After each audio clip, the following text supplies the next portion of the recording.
ఊరి పేరునే ఇంటి పేరుగా మార్చుకున్నటువంటి వ్యక్తి, 10 మందికి సేవ చేసే సేవాగుణం, అతని చిరునవ్వు కల్మషం లేకుండా ఉంటుంది, అతని పలకరింపు చాలా ఆప్యాయతగా ఉంటుంది. ఎడ్ల పోటీల్లో మొగటం లేని మహారాజు ఎవరైనా ఉన్నారంటే అది మన జిల్లెళ్ళ నాగిరెడ్డి గారు మాత్రమే. దాదాపుగా 41 సంవత్సరాలు ఈ రంగంలో రాణించడం అంటే అది ఆషామాషి విషయం అయితే కాదు. దీని వెనక ఎంతమంది అతనికి సపోర్ట్ చేశారు, తల్లి కానీ, అలాగే భార్య కానీ, అలాగే కుమారుడు కానీ, కూతుర్లు కానీ, ఒక సైన్యమే అతని వెనక పనిచేసింది. ఎడ్ల పోటీలు పాల్గొనేటప్పుడు మేము ఏ పార్టీ అనేది చూడం, మాది ఒకటే పార్టీ, ఎడ్ల పార్టీ. ఎద్దులే మా ప్రపంచం అని చెప్పడంలో ఈయన ఎడ్ల మీద ఉన్నటువంటి మక్కువని చెప్పకనే చెప్పడం జరుగుతుంది. దీనికి సంబంధించినటువంటి ఫుల్ వీడియో రెడీగా ఉంది, మీరు చూసే ప్రయత్నం చేయండి. ఎవరైతే ఎద్దుల మీద మక్కువ ఉంటుందో వాళ్ళకి ఈ వీడియోని షేర్ చేయండి. అలాగే ఫస్ట్ టైం మన ఛానల్ని చూస్తుంటే ఇప్పుడే మన ఛానల్ని సబ్స్క్రైబ్ చేయండి. అందరికీ నమస్కారం. జిల్లెల గ్రామం, గోస్పాడు మండలం, నంద్యాల జిల్లాలో ఉన్నటువంటి జిల్లెల నాగిరెడ్డి గారి దగ్గరికి మనం రావడం జరిగిందండి. ఈయన 41 సంవత్సరాల నుంచి ఈ ఎడ్ల పోటీల్లో ఎంతో కృషి చేయడం జరిగింది. వాస్తవంగా ఈయన ఒక వ్యవసాయ కుటుంబానికి చెందిన వ్యక్తిగా ఉండి కూడా ఎడ్ల మీద మక్కువతో ఆంధ్ర, తెలంగాణ నాకు తెలిసినంత వరకు ఈయన రకరకాల దిక్కల ప్రైజులు కొట్టడం జరిగింది, పేరు ప్రతిష్టలు గడించడం జరిగింది. వీళ్ళు ఆదాయము లేకపోయినా సరే ఎందుకు కష్టపడుతున్నారు అనే విషయాలు, ఇతని కుటుంబ నేపథ్యం, ఇందులోకి వచ్చిన తర్వాత ఆర్థిక ఇబ్బందుల గురించి కొన్ని శాసనాలు కూడా వేశారు ఇతని పేరు మీద. ఆ శాసనాలు అంటే ఏంటి, ఎందుకు అనే విషయాలు కూలంకుశంగా అడిగి తెలుసుకునే ప్రయత్నం చేద్దాం. చాలా మంది కూడా ఈ పోటీల్లో ఈయన ఒక మహాశిఖరంగా పేర్కొనడం జరిగింది. ఇలాంటి వ్యక్తుల్ని మనం ఇంటర్వ్యూ చేయడం అనేది మన అదృష్టంగా భావిస్తున్నాను. సార్ నమస్తే. సార్ నమస్తే సార్, మీరు దాదాపుగా 41 సంవత్సరాల నుంచి ఈ ఎడ్ల పోటీల్లో పాల్గొంటున్నారు. అసలు ఈ ఎడ్ల పోటీల్లో పాల్గొనాల్సి వచ్చిన అవసరం ఏముంది? మీ వ్యవసాయ కుటుంబంలో నుంచి ఈ ఎడ్ల పోటీల్లోకి ఎందుకు మారాల్సి వచ్చే అవసరం ఉంది? మేము పిల్లల నుంచి వ్యవసాయం చేస్తున్నాం. బాగా పుణ్యక్షేత్రం ఉంది మహానంది. ఆ మహానందికి తిరునాళ్ళకన్నీ వెళ్తాం అందరం. ఆ వెళ్ళేటప్పుడు ఎద్దులు తాకేటోళ్ళు, తోలేటోళ్ళు వాళ్ళ అన్న చూసి మేము తోలాలనుకుని ఆ మక్కువతో చింతకి తీసుకొచ్చి లైన్ చేసి పెట్టినాం. పెడితే ఒక కాడి 2 గంటలు ఫెయిల్ అయినాయి. ఆ నుంచి ప్రారంభమైంది పోటీలు అప్పటి నుంచి ప్రారంభమైన జరిగింది.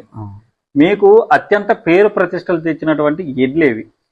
మాకు ఒకటి ఏమారం గిత్త అనే ఒకటి అది, ఒకటి నాగటూరు కాడ తెచ్చా, కర్నూలు దగ్గర నాగటూరు అనే ఒకటి ఉంది. అది ఏమారం గిత్త అని ఏదో చిలుకలూరుపేట అనుకొని ఉంది ఒకటి ఏమారం అని, ఆ నుంచి తెచ్చా. ఆ రెండింటితో బాగా పేరు వచ్చింది. అంతకుముందేమో ఒకటి కొట్టాలది, ఒకటి ఒట్టలది అని నిన్నది, ఒకటి ఎలువలది. అవి కూడా చాలా 3 ఏళ్ళు 4 ఏళ్ళు వదిలినాయి బాగా. అవి కూడా బాగా పేరు తెచ్చినాయి. దాంట్లో కన్నా పేరు ప్రతిష్టలు తెచ్చినాయి అంటే ఏమారం గిత్త, నాగటూరు గిత్త.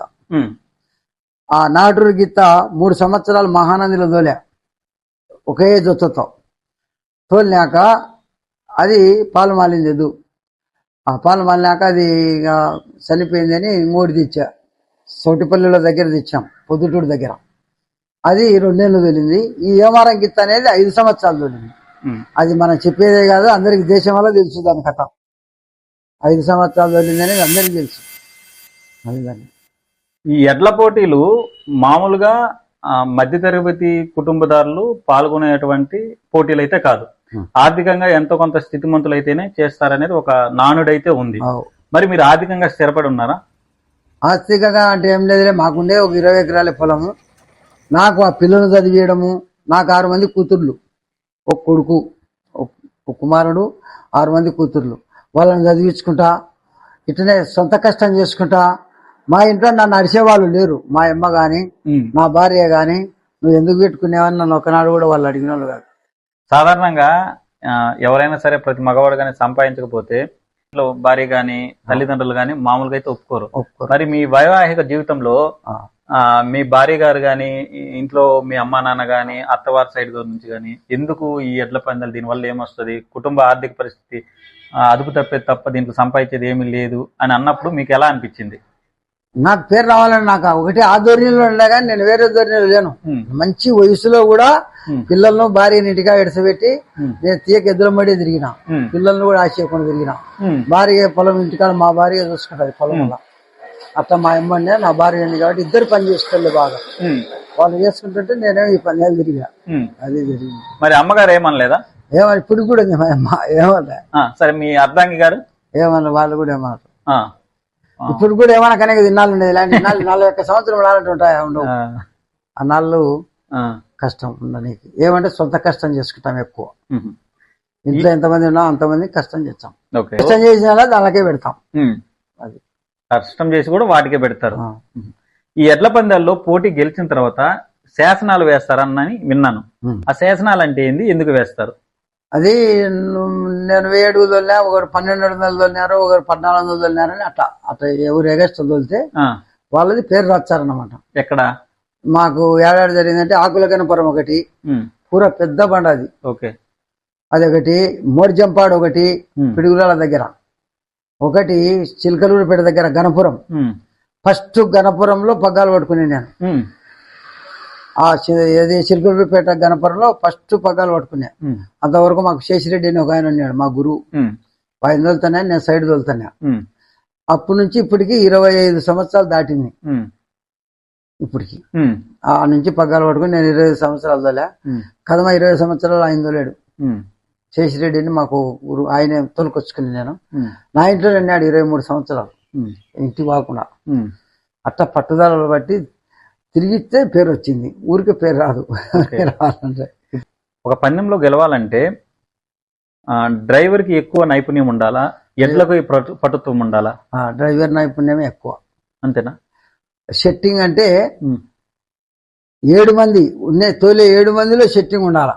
ఉమ్. 7 మంది సెట్టింగ్ ఉన్నప్పుడు తోలకం బాగుంటుంది. ఉమ్. 7 మందిలో సెట్టింగ్ లేకుంటే ఏదో ఒకటి కొదలు పడుతుంటాయి మామూలు.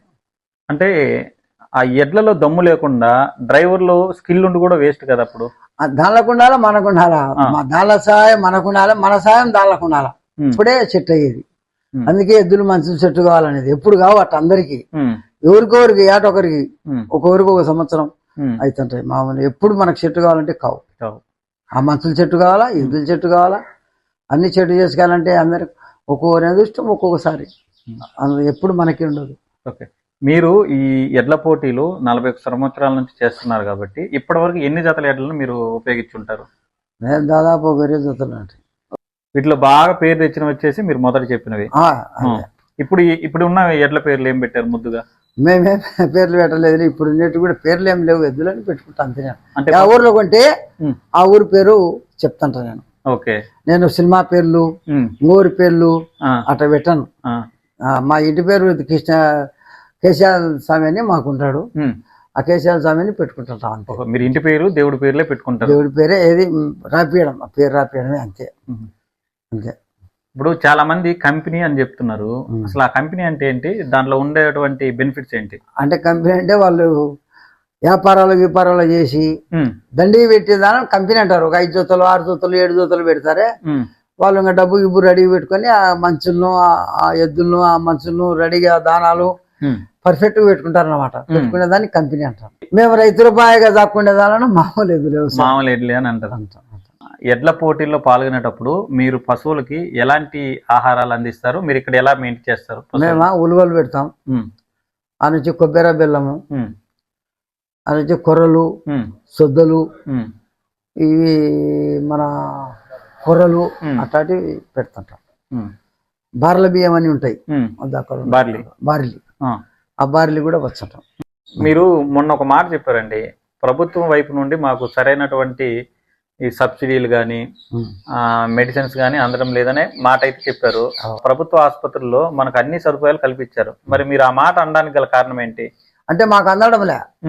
హాస్పిటల్ గారికి పోయినామనుకో వాళ్ళు అవి పైనుంచి అవి రాలే అని చెప్తారు. మా ఊళ్ళో అయితే డాక్టర్ లేడు, ఏ కాంపౌండర్ ఉంటాడు, డాక్టర్ ఉన్నాడు. మేము వెళ్ళాలంటే ఇటు నంద్యాలకు పోయి తొలకొచ్చుకోవాలి, వేరే సపరేట్ ప్రైవేటు. లేదంటే అట్లా యాలూరు పోతే పెద్ద డాక్టర్ ఉంటాడు, అట్లా యాలూరు కన్నా పోవాలా. మా ఊర్లో అయితే ఉన్నాడు, మా కాంపౌండర్ ఉంటాడు. ప్రభుత్వం నుంచి ఎలాంటి సపోర్ట్ కావాలి మీరు అనుకుంటున్నారు? ఉలువలు కానీ, మాకు ఏదైనా లోన్లు కానీ ఇచ్చారేమనంటే మాకు ఎవరు సహారం చేస్తూ వెళ్ళారు గవర్నమెంట్ తరఫున. అంటే చాలా మంది అనేది ఏంటంటే ఇంత ఖరీదు పెట్టి ఎడ్లను కొంటున్నప్పుడు మీకు సబ్సిడీ ఎందుకు అని అంటున్నారు. అదే చెప్తే కదా, దానికి ఇప్పుడు పొలం కూడా 30 లక్షలు 40 లక్షలు కొంటున్నారు, వాళ్ళకి సబ్సిడీ ఇచ్చారు. అది కూడా 40 లక్షలు 50 లక్షలుగా ఒక్కోనికి 50 60 ఉంటుంది, వాళ్ళకి కూడా ఇచ్చారు కదా సబ్సిడీ. అది పొలం డబ్బు పెట్టి కొనేది ఊరికి వచ్చేది ఏం కాదు కదా, మళ్ళీ దానికి ఎందుకు ఇచ్చారు? రైతు బాగుపడాలనే కదా. మేము మరి ఒక రైతుతో సమానమైన వాళ్ళమే కదా మేము కూడా. ఒంగోలు జాతినేమో ఏడ చూసిన మీటింగులలో ఎప్పుడన్నా చెప్తే పందాల కాడ మీటింగులకు తొలకొచ్చారు కదా పెద్దలను. తొలకొచ్చినప్పుడు ఏం చెప్తారంటే వాళ్ళు ఆ ఒంగోలు జాతి నశించిపోకూడదు, ఒంగోలు జాతిని బాగా దాకరి అంటే ఆ నుంచి అగ్రికల్చర్ లో నుంచి మాకు ఏదైనా సాయం చేస్తే దుల్లో బొల్లో సహకరించే సాగుతుంటాం. అట లేదనుకో కనీసం ఉలువలన్నా సబ్సిడీ ఇచ్చే బాగా దాక్కగలుగుతాం. ఎందుకంటే కష్టం చేసుకొని కొనాలంటే ఎన్ని కొనగలుగుతాం, కొనలేము. అదే వాళ్ళు మాకు గవర్నమెంట్ కొంత సాయం, ఆటోలు పెట్టుకునే వాళ్ళు ఉన్నారు వాళ్ళకి ఇచ్చినారు, అందరికి ఇచ్చా. బరువులకు లోన్ ఇచ్చారు ఎప్పుడైనా కానీ, ఇప్పుడు కాదు ఫస్ట్ నుంచి ఇది బరువులకు లోన్ ఇచ్చి. ఈ ఎద్దులకు మట్టుకు పోటీ చేసే ఎద్దులకు మట్టుకు ఇయ్యారు. ఇన్సూరెన్స్ కూడా ఉండదు వాటికి? ఉంటారు సార్, ఎద్దంటే అది 10,000 5,000 ఉంటుంది. 5,000 10,000కి ఏమొచ్చింది అనేది ఇన్సూరెన్స్ చేయం. నేను ఆ ఎడ్ల పోటీలు చూసినప్పుడు అంత బలమైనటువంటి రాయిని లాగడానికి ఆ కాడిమాన్ అనేది చాలా బలంగా ఉంటుంది. మెయిన్ ఆ కాడిమాన్ ఏ కర్రతో చేస్తారు? బిల్లు కర్ర అని ఉంటది. దాంట్లో ఆడబిల్లు అయితే మందంగా వచ్చాది తోలు, మగ బిల్లు అయితే పతలాగా వచ్చాది.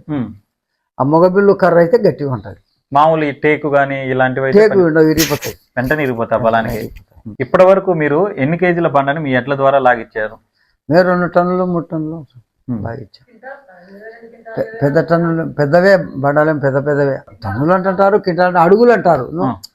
35 అడుగులు 25 అడుగులు రాయి పొడవు అని చెప్తారా? రాయి పొడవు 10 అడుగులు అట్లా ఉంటాయి. 2 అడుగులు ఎడెలుపు 2 అడుగులు ఎత్తు అట్లా ఉంటాయి అన్నమాట. 10 అడుగులు జంపు అని చెప్పుకుంటుంటాం. అడుగు వచ్చేసి 84 కేజీలు 85 కేజీలు వచ్చాది. గణపట్టి అడుగు అంటే సౌకం అడుగు వచ్చేసి 85 కేజీలు 86 87 అట్లా వచ్చాది. మీరు అనేక పోటీల్లో విజేతలుగా నిలిచారు. అప్పుడు ఎలాంటి బహుమతులు మీకు ఇవ్వడం జరిగింది? కొంతమంది డబ్బులు ఇస్తుంటారు, బంగారం ఇస్తుంటారు. ఫస్ట్ డబ్బులు లేవు, ఫస్ట్ బంగారులే. ఫస్ట్ అంతకన్నా ముందు ఎండి 10 తులాల కడెము 10 తులాల బిల్ల అట్లా 15 తులాలు అట్టిచ్చన్నారు. అది పోయినాక రాంగ ఈ ఎద్దులు సాగేటోళ్ళు ఎక్కువ అయ్యాలకు ఈ దానాల గినాలకు వాళ్ళకి సాలవే అని చెప్పి మనం ఉరిమినిచ్చేది కదా డబ్బు వాళ్ళకని బంగారు అర్తులం బంగారు పెడుతున్నారు. అర్తులం పోయి తులానికి వచ్చింది, తులం పోయి తులన్నరకు వచ్చింది. వచ్చినాక ఏం జరిగిందంటే 2 తులాల కాడికి కూడా వచ్చింది. వచ్చినాక ఆ తులం 2 తులాలు మేము తెచ్చుకుంటే ఇక్కడ తులంన్నర కూడా తేలుకున్నది. అందుకని అప్పటి నుంచి ఏం చేశారంటే మేము వెనక్కి తీసుకుపోయి, నాయన మీరు 2 తులాలు అంటారు కదా, ఇది 2 తులాలు లేదు, ఇట్లాంటివి ఎందుకు నష్టం కదా, డబ్బులే పెట్టుకుంటే పీకులాట పోయింది మీరు అని. అప్పుడు మేము ఇనుకొండకు పోయి ఇచ్చేచ్చా వెనక్కి. మా డ్రైవర్ తీసుకుపోయినాడు. అంటే అక్కడ మీకు మోసం జరిగింది. వాళ్ళు కమిటీలు ఇచ్చేది, కమిటీలు తప్పు చేయరు. చేస్తాడు సొర ఎక్కువ వేసినాడు. సొర అంటే రాగి, దాంట్లో కలుపుతారు కదా బంగారు రాగి కలుపుతారు, దాంట్లో ఎక్కువ కలిపినారు. మనకు 2 తులాల నుంచే అది తులంన్నర కూడా వచ్చి రాకుండా అట్లా మీరు మోసపోవాకరి. కానీ మీరు మోసపోవాకరి, మాకు నష్టం చేయకరి. మీరు ఏదైనా డబ్బు మూలకంగా పెడితే బాగుంటది అని అంటే అప్పటి నుంచి కొంత నుంచి మారినారు వాళ్ళు కూడా. కమిటీలు కూడా మారి ఎంతనగా డబ్బు పెడితే వాళ్ళు ఏమన్నా చేసుకుని ఏమన్నా కొనుక్కొని. ఇప్పుడు రాంగ డబ్బు పోయి ఇప్పుడు ఏమైందంటే బగ్గీలు పెడుతున్నారు, బైకులు 4-5 బైకులు పెట్టినారు. మాకు 2 బైకులు వచ్చినాయి. అట్లా రాంగ మారుతుంది. అప్పుడు బంగారులు పెట్టినారు, ఇప్పుడు బైకులు పెట్టినారు. దీంట్లో మోసం అనేది ఉండదు కదా, అందుకబట్టి బైకులు అని పెట్టినారు. ఇలాంటి డబ్బే ఎక్కువ పెడుతున్నారు. వీటిల్లో ముఖ్యంగా 2 పళ్ళు 4 పళ్ళు 6 పళ్ళు 8 పళ్ళు అంటారు. జూనియర్ కేటగిరీ, సీనియర్ కేటగిరీ అలా అంటున్నారు. అసలు ఏంటి దీని గోల? ఫస్ట్ ఏం చేసామంటే ఫస్ట్ రెండు సైజులే, మహానందిలో కానీ తూర్పున కానీ 2 సైజులు. 2 సైజులు అయితే ఒకప్పుడు నంద్యాలలో మీటింగులు పెట్టాం ఎద్దుల వల్ల కలిసి. శివనారెడ్డి అని ఒక ఆయన ఉన్నాడు, వాళ్ళు ఇట్లా పెద్దోళ్ళ వల్ల కలిపి ఆయనకి ఎద్దులున్నాయి. శివనారెడ్డికి చైర్మన్ ఆయన దీంట్లో ఎద్దుల దాంట్లో ప్రెసిడెంట్. మాకెళ్ళి కడప జిల్లాకు ఒక ప్రెసిడెంట్, కృష్ణా జిల్లాకు ఒక ప్రెసిడెంట్, అట్లా అందరినీ తోడు చేసి ఒకసారి మీటింగ్ వేసుకుంటాం ఎద్దుల వల్ల. వేసుకొని ఎద్దులు కొన్నాళ్ళు ఉన్నాక ఎప్పుడు మనం కొనాలంటే తిరగాల కదా అని మహానందులు ఏం చేసామంటే 6 పెడదాము, కొనుక్కుంటూ బండకు పనికి వచ్చే ఎద్దులు మనకు అర్థమైపోతాయి అని మేము 10 మంది మాట్లాడుకొని మహానందిలో పెట్టాం. ఫస్ట్ 6 ఆ 6 పోయి ఇప్పుడు 400కి వచ్చినారు, 4 పోయి 2కి వచ్చినారు, 2 పోయి టచింగ్ అంటారు. ఈ టచింగులో ఈ 2 గంట దాంట్లో 4లో 6లోకి వచ్చేలకు ఎద్దులు దీంట్లోనే పోతున్నాయి దెబ్బతిని పైకి రావడంలే. ఇంకా 2 ఎట్లు వచ్చి వాడిని అందుకుంటా, వాడు ఇంకో 2 ఎట్లు వచ్చి అందుకుంటా అంటే ఈయనే భంగం అయిపోతున్నాయి ఎద్దులలో. అందుకు ఎద్దులు ఇప్పుడు పైకి వచ్చే దానికి విధానం లేకుండా పోయింది. 6 అయితే రోత గట్టి పడి ఉంటాయి కదా, పూర సన్నవి కాదు.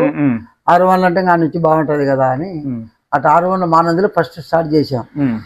నేను బండ చెత్తట్టు పందెం గుంపరమంది నేను చెత్తట్టు అప్పటికప్పుడు డిన్నర్ పోయి అనుకుంటా పెట్టామట మహానందిలో. నా నుంచి పనులు స్టార్ట్ అయినాయి.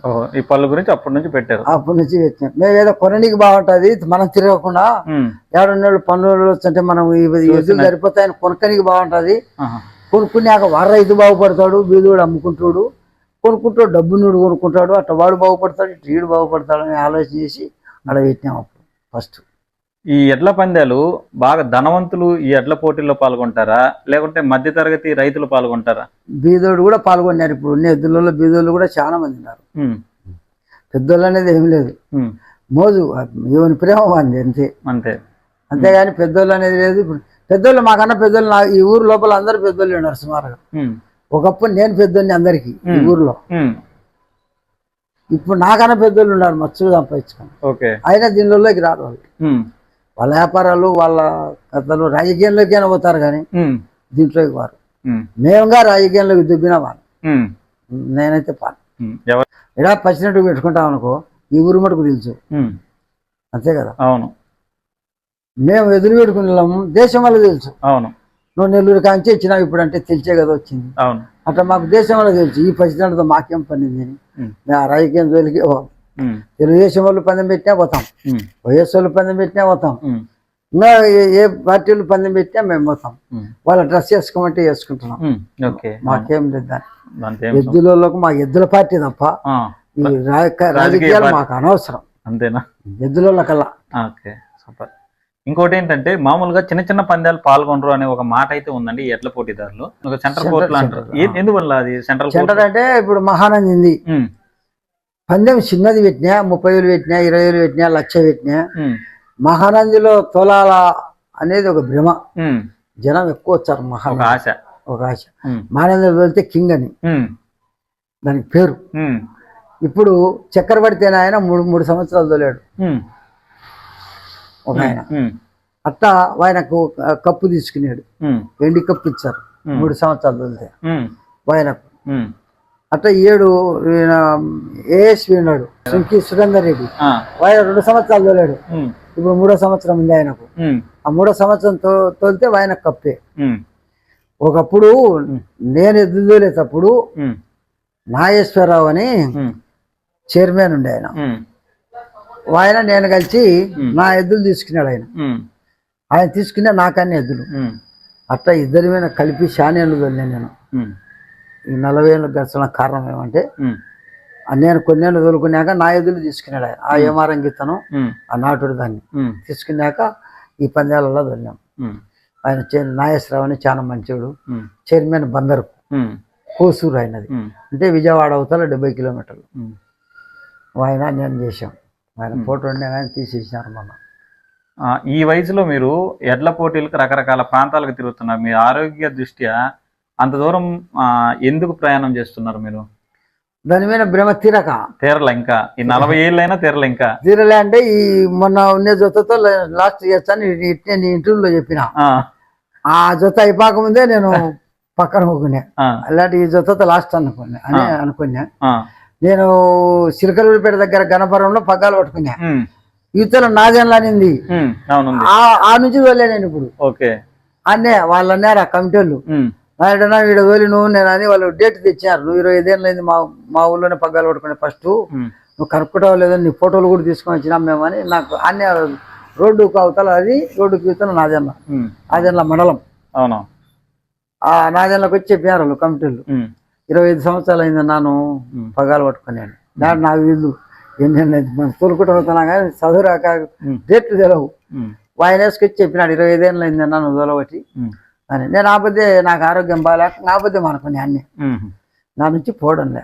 ఇప్పుడు ఈ యొక్క వారసత్వాన్ని మీ అబ్బాయిలు ఏమన్నా పుణికి పుచ్చుకున్నారా ఈ ఎడ్ల నా పోటీలు? కొడుకు తోలుతున్నాడు కదా ఇప్పుడు ఇప్పుడు మీ అబ్బాయి లైన్ లో ఉన్నాడు. లైన్ లో ఉన్నాడు. ఉమ్.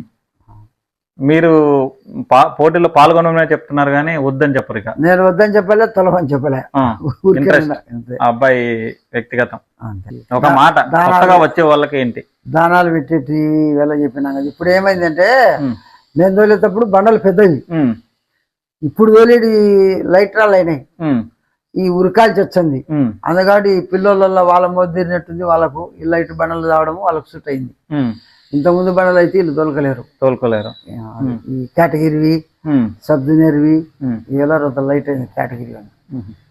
కాదు, ఇప్పుడు కొత్తగా ఈ రంగంలోకి వస్తారు కదా ఎడ్ల పోటీల్లోకి, వాళ్ళు కొత్తగా కొంటారు ఏది, అరే ఒక 20 లక్షల ఎద్దులు తెద్దాం, 30 లక్షల ఎద్దులు తెద్దామని తెచ్చి ఇక్కడ వాళ్ళు ఇచ్చే ప్రైజులు సరిపోక ఆర్థిక అప్పులు చేస్తున్నారు కదా. తెచ్చిన వెంటనే చెట్టు కావాలంటే కావు. ఉమ్. ఎన్ని జతలు ఇంటికన్నా తగ్గిపోతాయి కొన్ని, ఉమ్. చెట్టు కాక కొన్ని, ఉమ్. ఆరోగ్యాలు బాగాలేక కొన్ని. ఉమ్. అట్లా వాళ్ళు చెట్టు అనుభవం వచ్చేలకు ఉమ్. వాళ్ళకు టైం పడుతుంది. అంటే అనుభవం వచ్చిన తర్వాత మాత్రమే పేరు మా పిల్లలు ఉన్నారు, నా లెక్క తోలక లేకున్నారు, ఉమ్. అయినా పందాలు వచ్చినా రాకుండా పోతున్నారు. ఉమ్. కొన్నాళ్ళు పోతే వాళ్ళకి అనుభవం అవుతుంది. అంతకన్నా ఏం చేసేది లేదు. అంతే, తోలుతుంటే అదే అనుభవం అంటారు మీరు. అనుభవం రావాలి ముందు. ధన్యవాదాలండి, చాలా మంచి సమాచారం ఇచ్చారు. మీలో ఎవరైనా సరే ఎడ్ల పోటీల్లో పాల్గొనాలంటే ఖచ్చితంగా సొంత డబ్బులు ఉండాలి, ఇంట్లో వాళ్ళ సపోర్ట్ ఉండాలి. అది అనుభవం వస్తే తప్ప ఆ పోటీల్లో మీరు గెలవడం అనేది కొంచెం కష్టతరం అనే మాట మనతో జిల్లెల నాగిరెడ్డి గారు చెప్పడం జరిగింది. ఈ వీడియో మీకు ఎంతో కొంత యూస్ఫుల్ అనిపిస్తుంది కాబట్టి మీరు ఇప్పుడే మన ఛానల్ని ఫాలో అవ్వండి.